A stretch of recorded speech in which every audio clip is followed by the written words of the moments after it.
What is going on, everybody? Welcome in to the House of Halas Podcast, where tonight, I should say, is a little bit of a celebration, Naz. We went big game hunting, big fish seeking, and we caught the biggest fish that you can.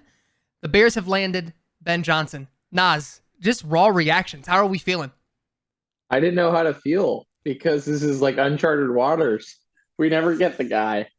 I haven't I haven't felt this good since we got J Pep at like midnight. But like that's the only thing I can compare it to. I've rarely had this feeling. I feel like I don't know. I'm pumped. That's the best way I could. I wish the season started in like 3 weeks. Like that's how Yeah, excited I am. What same. was your It's vibe when you? same exact vibe. And it's funny that you brought up the Julius Peppers one because it's so far and few between, not only just in Chicago that something like this happens, but specifically with the Bears, because the only thing that I could think of was the Joe Madden signing when he was going to manage the Cubs. And you're like, okay, now this is big boy baseball now. Like we're ready to take this thing to the next level. But dude, like reeling down, and I don't want to make this too negative. Jesus Christ, let's see. But reeling down some of the Bears related ones, yeah, I mean it was like Peppers and Khalil Mack. Jay Cutler, I guess, but even then, I think that was met with some optimism. It wasn't like a unified, like, hey, we got our guy type thing. Yeah, so hopefully this is one of many this offseason and in the coming future. Nas, I guess beyond like raw feelings of it all, because obviously we're very pumped about it. I mean, talk to me about what you want this offseason to look like now that Ben is in place. What are some next steps, whether it's like specific signings or coaching hires or just whatever? Like, what is on your mind post we got the guy? Well, I see that Dennis Allen's the leading candidate to get the DC job, which I am excited about because this is Ben's first time being a head coach. Dennis Allen has now done it at two different spots. And I like who Dennis Allen has worked under over the extent of his career. So I just feel like having a veteran coach who's been at the top spot to kind of help with the process and the transition for Ben is going to be huge. Also, an accomplished defensive mind. So it's not like there is potential for the defense to play just as well and then the offense taking a step forward. I think the priority is clear. I mean, installing scheme and getting the appropriate players in the trenches on both sides. Yeah, and I think like the other thing on my mind is it taking from a division rival in this manner.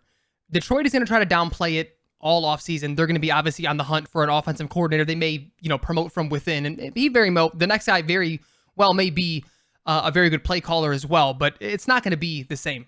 Ben Johnson, 3 years of elite play calling, and even seeing, I forgot that Jared Goff's first year there, he was not the OC yet. So like even those numbers from year one of him in Detroit and those following three, I mean, just absurdly different. So they're going to feel it, and that makes me very happy. But I'm on the same page as you. Let's fill out this staff. And it's like in terms of needs, I don't want to get too repetitive over the offseason, but it truly is every single trench. We need offense, we need defense. I don't care too much about skill positions. Like people are talking about the running back from Boise State, Genti, I don't know how to pronounce his name.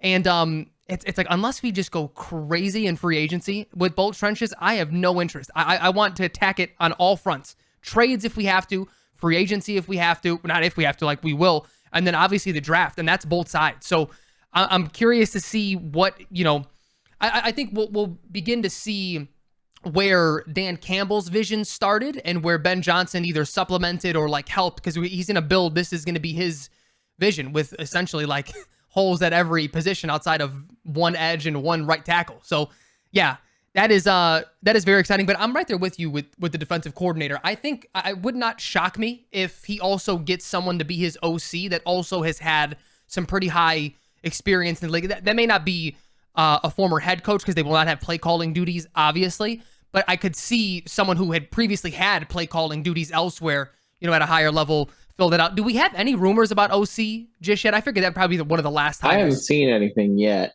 All I've seen is that he is recruiting pretty hard Yep. around the league. That's all I've seen. But the names haven't really dropped offensively. Same. It also wouldn't shock me, and I know I'm sort of speaking out of both ends of my mouth here. It also would not shock me if he nabbed up like the quarterbacks coach in Detroit and promoted him to OC here, which obviously Dan Campbell could stop with the promotion himself. How funny would it be though if, like, he sort of knows the way that Dan Campbell plays chess, and he asks someone that he knows he doesn't want to be his OC to be his OC, and then Dan stops it, puts him up, and he snatches the guy he really wants. That would be, I mean, now I'm just fan fiction the thing, but that would be awesome.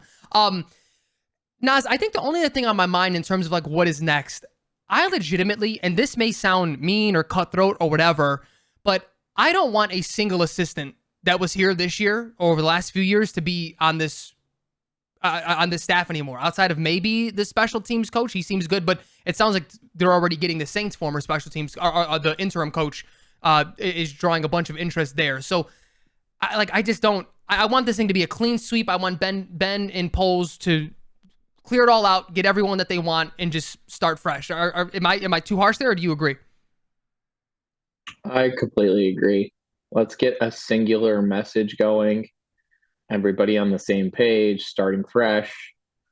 I just feel like this team it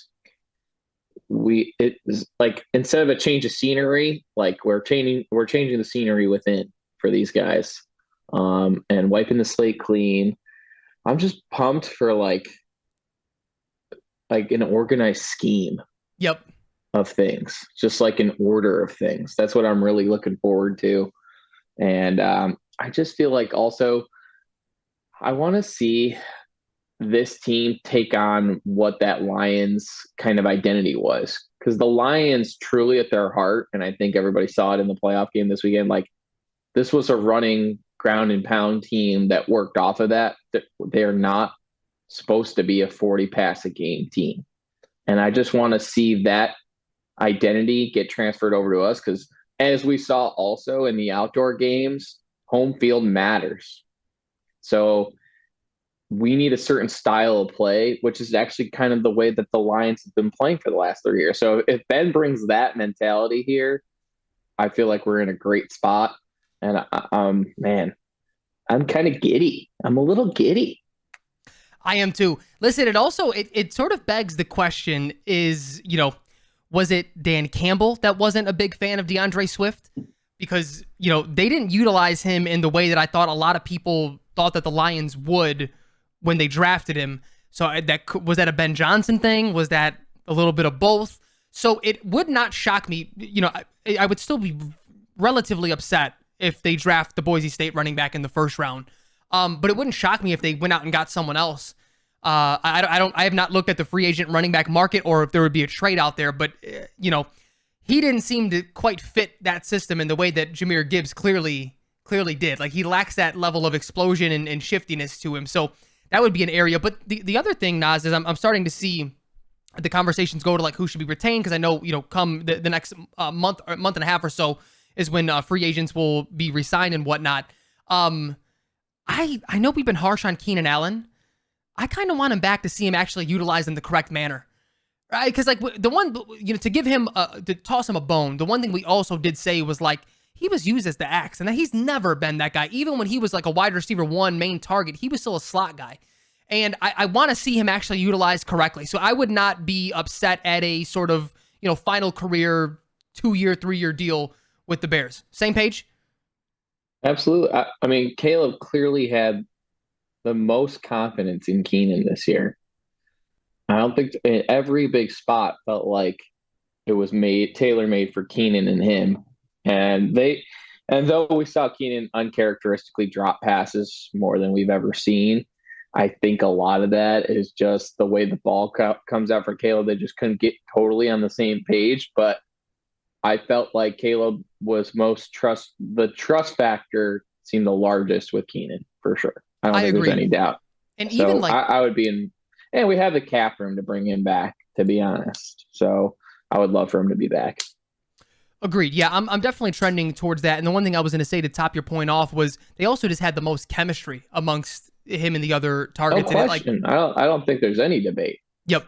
Yeah, and it wasn't even close. And the way that I sort of rationalized that was I think you had two high IQ guys, obviously in a very bad system, that were able to diagnose the same things out of a defense, and that's why they were on the same page. Like this whole year, and which hopefully Ben Johnson puts a stop to, or he will. I'm not saying hopefully, he will put a stop to, is just everyone being lost and not knowing what was happening. Like there's going to be actual structure in this offense, and I think we're going to see other roles start to take off. Because like the other thing that I see just immediately is Amon-Ra St. Brown and DJ Moore are they're very similar prototypes of wide receivers. Physical, not afraid to go across the middle, not like elite route runners, but they use their speed when they get in open field. So like to me, I'm anticipating him, even, DJ having, I don't want to say a larger role, but like a properly used role in this offense. Because even with Gessie, when he went crazy, like he was still a bubble screen guy for half of his targets. It was ridiculous. So I'm looking forward to seeing him being utilized the right way.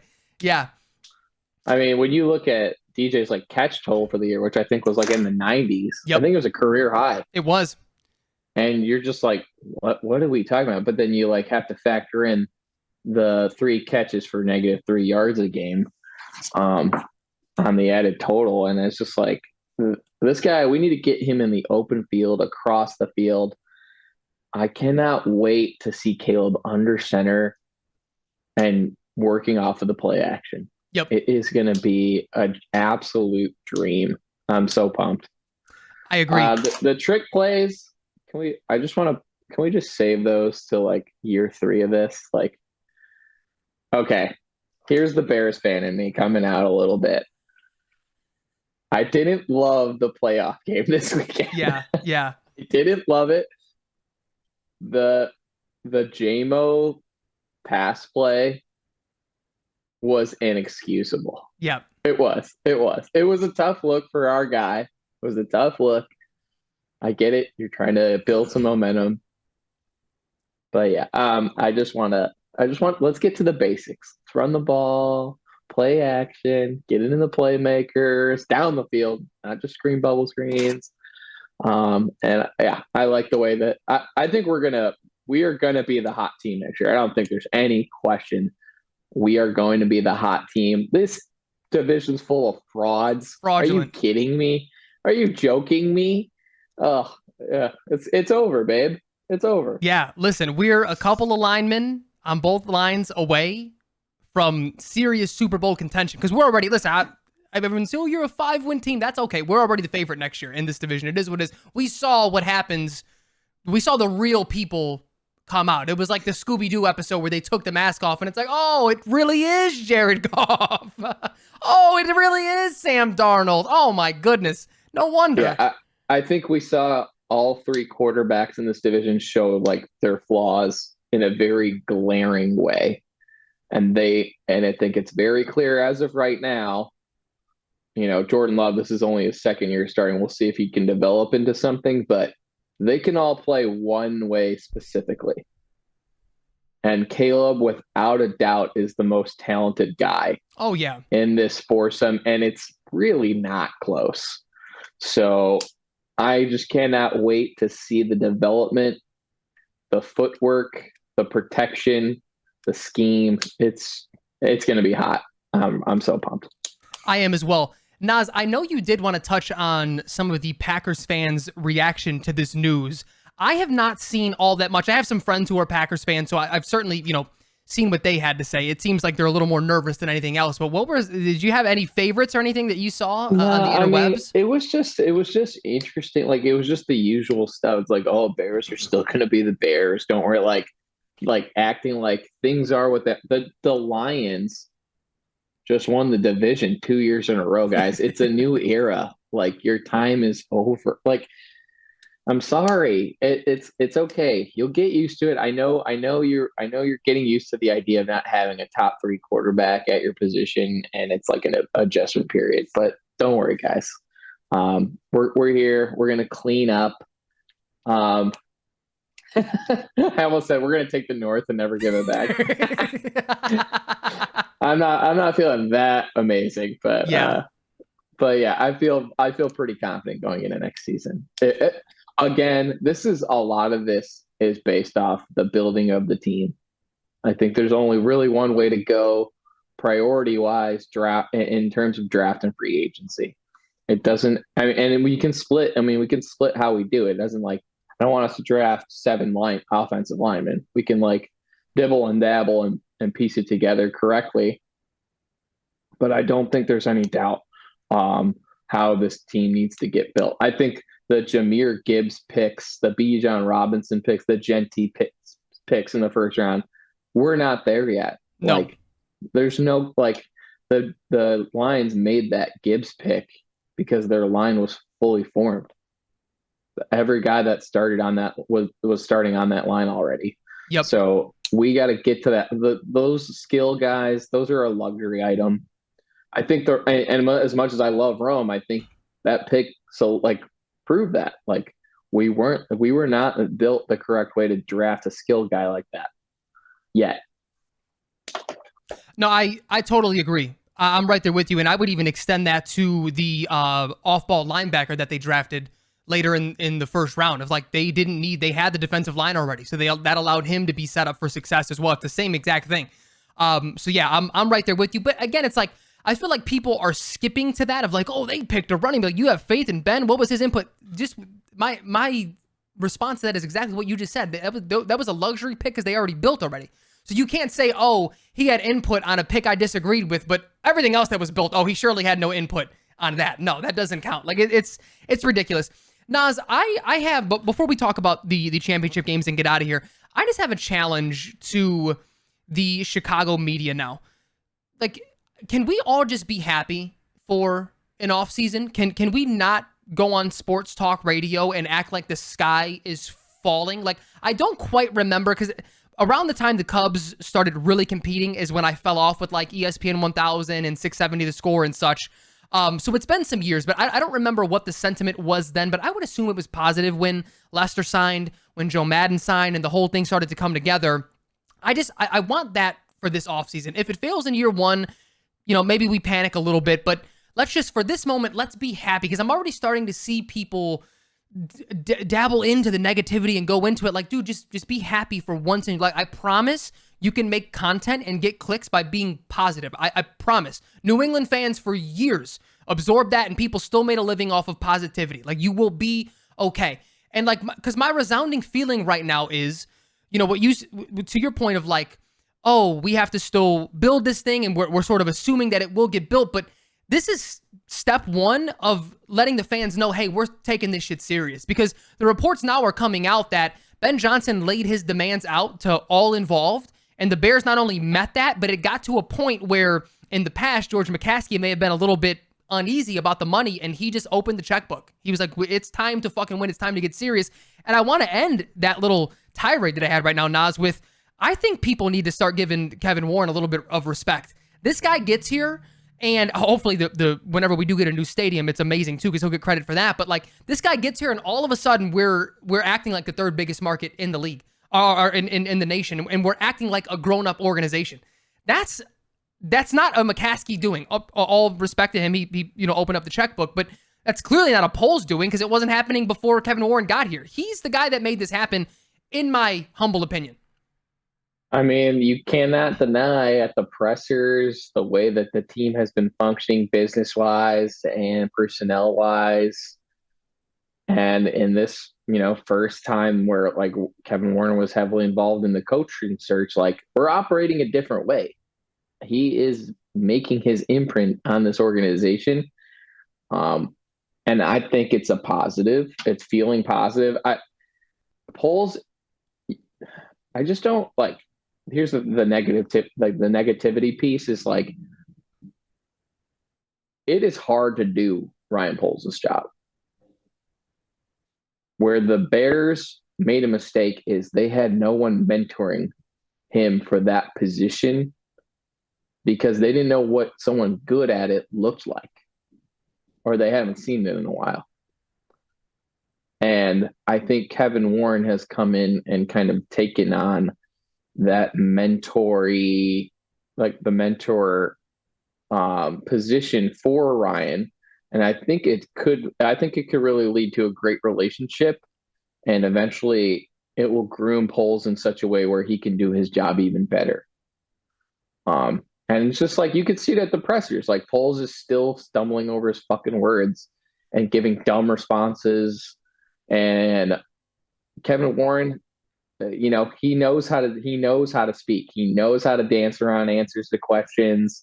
He knows how to be direct about and when it comes to certain things. He knows how to play the fans. He made it known, was like, there is no expense limit on what we're going to do here. We whatever it takes to get the right guys, what we're going to do. And that's exactly what happened. Agreed. So to say that we're operating like more of like a big boy organization, yeah, I think that's a fair statement to make based on the time Kevin Warren's been here. No, for sure. And I think it also reflects in how different it was with talking to Ben Johnson this year than it was to last year. Because it's one thing to say on paper the Bears are the best place, because we said that last year too, if we were to fire Eberflus, because they were talent-wise, and you had the quarterback, you had the number one pick.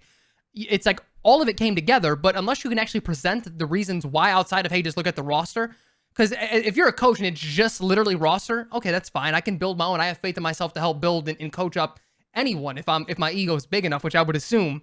There's only 32 of these jobs. They got some fucking egos on them, right? But for Kevin Warren to, say the things that you just mentioned, he said, and then he even said, I forgot what the exact wording was, but he was like, we're going to show why this is the most attractive job on the market right now. Like, he was confident the whole way through. And I don't know, people have delved into his past with the Big Ten and with Minnesota and whatever. I don't know all of that, but I will say I know based on his experience, he knows what a first-class organization is supposed to do. He knows what a normal football operation is supposed to do. And that's really all it took. Again, we are the third biggest market in the nation. At that point, it should sell itself. And unfortunately, he's the only one, and obviously Theo, we're the only ones to figure out how to get this fucking thing done. But yeah, we need positivity this offseason. Please, because I'm going to go to ESPN one. Never mind, let me not say that. I felt like we were pretty positive last offseason. You don't feel that way? We were. I think we at House of Halas are a good mix of critique where it needs to be, uplifting and whatever else. Like, we have a good mix of what happened. I'm specifically talking about like ESPN 1000, 670, and these fucking content aggregators on Twitter. Like, it's a nonstop cesspool of negativity. And we got the number one guy. We operated like a big market is supposed to. Let's be happy. Let's take this win. I completely agree. Naz, before we get out of here, I know we wanted to touch on the championship games. I'm pulling up the exact order, and then we can talk about them that way. Okay, game 1, 2 p.m. Central Standard Time on Fox. Commanders, Eagles, Sunday, January 26th. What are we thinking about that game, Nazi? I think the Eagles are going to just kind of take care of business. Yeah. Is what I think. And you know what? Hats off to Jaden. What a season. What a season. Like, you want to talk about positives and like not being like the whole Caleb Jaden comparison. I understand like that is a narrative that we're going to be thinking about the rest of their careers. Let's just step away from that from a second. What Jaden is doing is incredible. Do I think the style that they're playing is sustainable? Not really, but like, it's a great story. So let's just enjoy it. No rookie's ever done this before. The way he's doing it, super and the DMV, the Commanders, that the DC area, they haven't been good for 33 years. So it's like, this is a fan base that is starving just like we are. And I'm pumped for them. Great. It's been a great playoff run for them. I do think it ends here this weekend because just top to bottom, there's no comparison in these two rosters. It is wild. It is truly wild. Do I think Jaden is still going to do some things where you're just like, holy shit, how the fuck did he do that? Of course, absolutely. I just think they're going to get over. The talent is going to overwhelm them. The disparity in talent is going to overwhelm them, especially defensively. Like, they just played a Lions team. I think they lost 3 players in the middle of the game. They got 18 guys on injured reserve. The Eagles, I think, are going to have 21 or 20 of their 22 starters for this game. So it's like, it's going to be a different level. There's going to be a level of physicality. It's in Philly. close ride from being like I like I like the game. I like the lead up to it. It's going to be fun to celebrate Jaden's rookie year, but ultimately I think this is the Eagles. What about you? I literally agree with everything you just said, and I would certainly hope that if what we agree on here happens, that the Commanders don't take this as like, oh, we didn't win a championship, so it was a wasted season. This was an awesome, awesome season for y'all. And as a matter of fact, Ben going to Chicago, and it looks like other things being in place with it. It sounds like Mike McCarthy is now the leader to go to New Orleans, and Aaron Glenn is the leader to go to the Jets. Y'all might keep Cliff for one more year. And I know we've been he starts hot and tails off. I mean, he's got it back together as of the last 4 or 5 games, just statistically, with them. So another year with Jaden, I think would be really good for them. But I guess on the other side of the sword here is they just have seemed, they being the Commanders, have seemed to get every little lucky bounce. I mean, the Bears game, obviously, we know what happened there. They win a divisional game, or I'm sorry, a wild card game on a field goal that hits the post. Like every little thing seems to go their way. So part of me is like, how the fuck are they going to pull this thing off again? Because it just feels like there's magic around them this year. Like everything is just coming up commies. So part of me is like something crazy, but ultimately I feel the way that you do. Like the talent is just going to win out here. I think with Philly, they are so loaded, it's crazy. They're loaded, and Vic, they're loaded on that D line, and I just feel like Vic, this is perfect for Vic. He eats up QBs who can get fooled on coverages.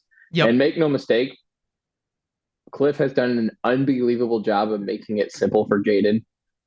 It is not going to be simple this weekend, unfortunately. And I think he's going to have to play his best game, like of the year, I think, to win this game, to truly. And I know people are talking about how they split this season-long series 1-1.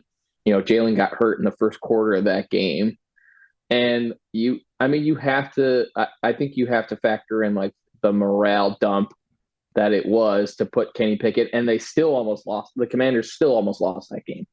So, and say whatever you want about Jalen Hurts, when he is out there as a running threat, it makes their running game even more fearsome. If he can get on the same page with even one of his receivers, this could easily be a 2-touchdown game. We'll see. Yeah. I mean, that's sort of the way that I look at it. The only, I can see so many routes of victory for Philly. It's going to be a tough, hard-fought game if the Commanders pull this thing out. Like, it's they don't have very many routes. It has to be a perfect game, not only from Jaden, but that defense as well. Okay. Last but not least, I'm looking forward to this matchup, man. This is what fucking Disney movies are made of. Bills Chiefs, 5:30 p.m. CBS. How are we feeling, Naz? I feel like it's the Bills' time. Yeah. It just there was some stuff that happened. There's just been stuff that's been happening for them that's like kind of not Billsy. Like, I don't know. You just feel like they would have coughed up that game yesterday. And Tyler Bass hits that 51-yarder that you're like, I don't know. And then they blow the third and short call at close to the end of the game. Then they take the field goal instead to go up 8. And you're just thinking like, this is not supposed to go the Bills' way. And somehow they pulled that. I just feel like fate's kind of on their side. They're ready for this moment. It's just wild that this was supposed to be a rebuild year and they might go to the Super Bowl. Like that is the miracle remedy of having a superstar at quarterback who, by the way, he really was not the story of the game yesterday. Like Josh Allen, he played well. But I think the story of the game was the turnovers. Was just like, I don't think I've ever seen turnovers impact a game the way I saw it impact that game yesterday. That was wild. And the Chiefs, I mean, I don't know. There's something about the Chiefs, but it's been like that all year. Maybe it's just me denying that someone could do this 3 times in a row with this level of talent overall, but offensively, because I don't feel like that they're that amazing offensively, other than Pat. So I'm just gonna go with the Bills because I'm rooting for them. I want to see Buffalo get one. What do you think is gonna happen? I agree with you. I'm certainly rooting for them. I don't have like this long-standing Chiefs hate now that they've been winning. This year, really the last couple years in particular, the Chiefs have just been a frustrating. I mean, it looks like a Matt Nagy offense. Let's just call it what it is. They've been ugly to watch, and it has not been entertaining. The what you described, that Bills Ravens game, that felt, and this is why I agree that there's like this vibe shift with them this year. That felt like that Cubs Giants series where it was like, okay, here's where the rug gets pulled out from us. We're about to, I think the series is going to be tied 2-2 or whatever it was going to be. And it's just like, this is it. And then that ninth inning happens and you're like, okay, this is not your fucking grandfather's Cubs. That's what the Bills feel like. This is not granddad's Bills. This team just feels like they've got a little something special going on with them. But I certainly don't have the same amount of confidence as I do with Philly and the game before that. No shot, yeah. Because it's still Pat, it's still Andy Reid, it's still the Chiefs. They have whatever fucking voodoo magic they have with the referees that they just pull the wool over their eyes, seemingly every single game. But it's, I don't know. It's this year. I had the last time I had this feeling like this where it was like, I have a gut feeling, but then my head is also saying you still can't pick against the Chiefs. The last time I felt this way was when Vrabel outcoached Bill Belichick that one year where Brady felt like he was falling off, and I was like, I'm picking the Titans. I'm not all that confident. It's my gut, but my head is also warning me that this is still Tom and the boys. It's that same feeling with me this year with the Bills and the Chiefs. Yeah, make no mistake, I'm betting on the Chiefs. And if I lose that bet because the Bills won, I think I can live with that. You can't bet against them. Like, it's just, that would be crazy. That'd be crazy, man. They just won back to back. They're healthy as they've been all year going into this game. You have to, if you are betting, you have to take the Chiefs. I don't think there's any question. But I'm rooting for the Bills because I like that story a little bit more. And it's just like, I don't want Josh Allen to be the Charles Barkley of this era. I want him to like go get one. Like, yep.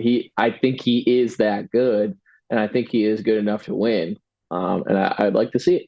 Yeah, I mean, only a sick fuck who signed the best coach on the market would bet against the Chiefs. Only a demented freak who is about to build a dynasty in Chicago would do such a thing. No, I'm really looking forward to the games. It's it kind of is unfortunate that we may get Eagles Chiefs again. I have no interest in. I know it's different teams and it would be a really good game, but that's kind of why I don't think. I'm going to be honest. If it comes down to Chiefs Eagles, I'm betting on the Chiefs and I'm rooting for the Chiefs. I can't see Philly win. They're just. We want to talk about a fan base that I just like. Not for me. Yeah, I'm right there with you. Which is why, like, this point moving forward, I didn't root for anyone last week when it came to Lamar and Josh. I like both of those guys. The same way you talked about Josh, I want Lamar to get one before he's done as well. I've always been rooting for the guy. I always tell people too, like, the reason why is because the way I've never seen someone handle what he went through in the pre-draft process so professionally. When they kept asking him a million times about going to wide receiver, and he was just like, "Nope, I'm a quarterback. Thank you. Next question." Like, he was so awesome about, because I don't know how I would have handled it. I would have gotten pissed after the second or third time. Like, do you motherfuckers not hear me? And I wouldn't have got drafted in the first if I was in. They would have slipped me down some draft boards. Yeah. But like the way he handled, I've been rooting for him ever since. So, but now moving forward, I'm rooting for Josh, man. I'm right there with you. I like the guy a lot. The way he's improved has been awesome. So let's hope for it, but don't bet on it. Obviously, it's. I mean, like, I don't think this is the reason the Texans lost the game, but like, the calls are gonna go to the champ. It's just the way it is. This is just how sports goes, and that's fine. So it's like, if they beat the Chiefs, this is gonna be like a true victory. Yep. This won't be anything cheap or anything weird. It's gonna be like they're gonna have to take it from them.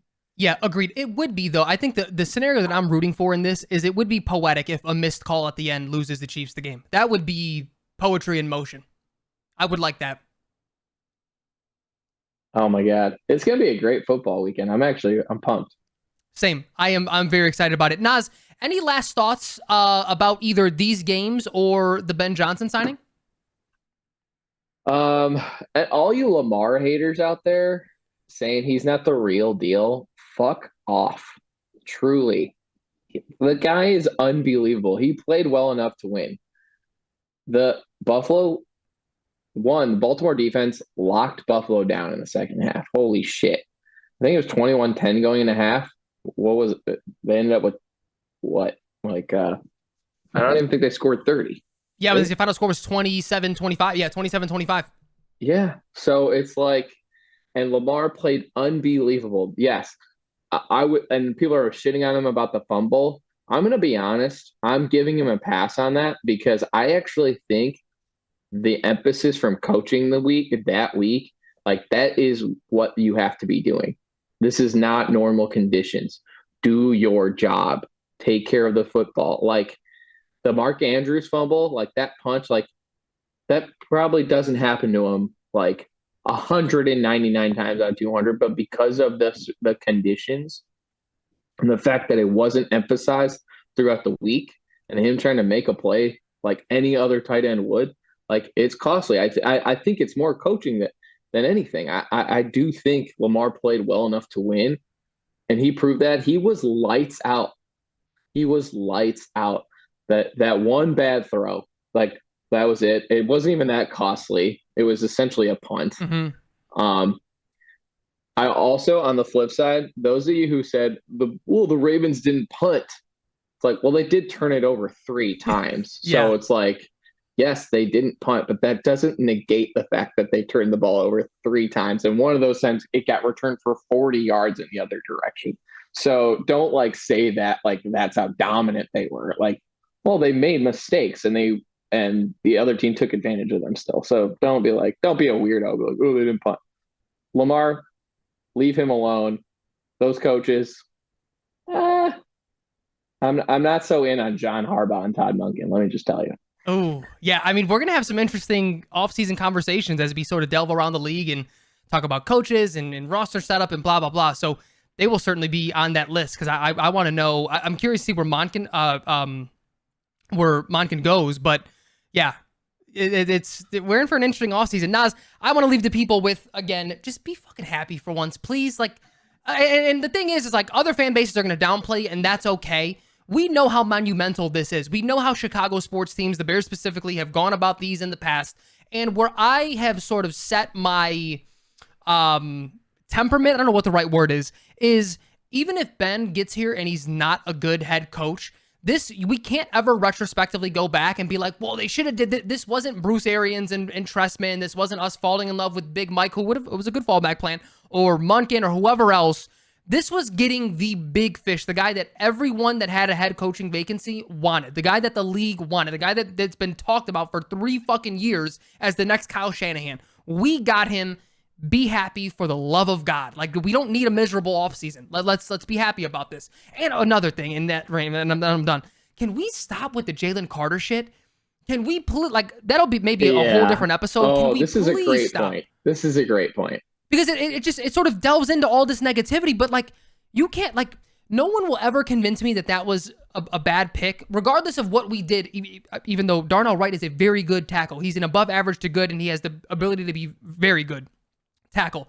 But do people not remember him getting into a drag racing thing with his friends? One of the friends dies. He comes out of shape a week or two later for his workout, could not complete the workout. You don't pick that guy.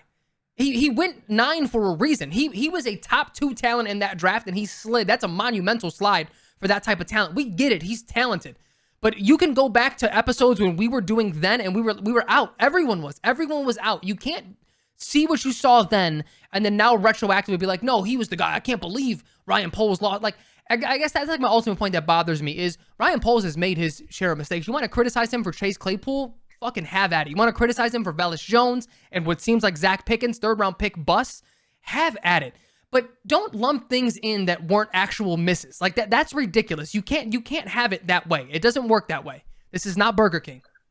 This is a great point. The infrastructure surrounding Jalen and Philly is not what was in place here. So yeah, I could not. That was a great point to wrap up the pod with, dude. Absolutely. Yeah. Fuck off to all those people. It's like, oh, it'd be nice to have Jalen Carter on the team. It's like, yeah, the talent of Jalen Carter would be really nice on this team. Actual Jalen Carter would more than likely not have been successful here. Yeah. Well, and I mean, the other thing is we would need 5 offensive linemen instead of 4. Darnell Wright is a stud at right tackle. Dude, they also got like 8 Georgia players on that fucking team. So like he's with all his friends. Yeah. Like of course he's gonna be all right. Like this is like when was it Arizona who drafted Tyrann Mathieu, Mm-hmm. and they had Patrick Peterson, one of his best friends, already there. Like it's a similar scenario where like we have someone who's going to teach him the way we do things that he is close with and that he trusts, which is a big factor. Yeah, I mean, they were also these college players. The way that you described the Jahmyr Gibbs pick of like them being in a position to do that. Philly was in that position too, in terms of like getting someone who may have been a little bit of a mess in the locker room. Like they could have withstood him being crazy and like being out of the league in 2 years, and they would have been just fine. They have so much talent that it is, but like we needed that pick to hit, and if he didn't do that, that sets us back monumentally in a fashion that Philly, does not, because they weren't supposed to have. I forgot what trade it was. Was it the Wentz pick? That's why they were there. Like that was not their pick. It was someone else. They were a much better team than that. That's why they got Nolan Smith later in the first. Anyway, let's bring it back. Thanks for listening, everybody. Because I'll fucking go on for an hour. I did the shit that people say is so ridiculous to me. But it all goes into the be positive this offseason. We're in for a good one. Thanks for listening. We are available everywhere: YouTube, Spotify, Apple. There's even more that Anchor pushes us out to if you're like on Stitch or wherever else. We're everywhere, basically. And if we're not, let me know and I can get it up there with a click of a button. Nas, thank you for joining. Jack will be with us next episode, hopefully. And we will see y'all then. Later, y'all. The Bears.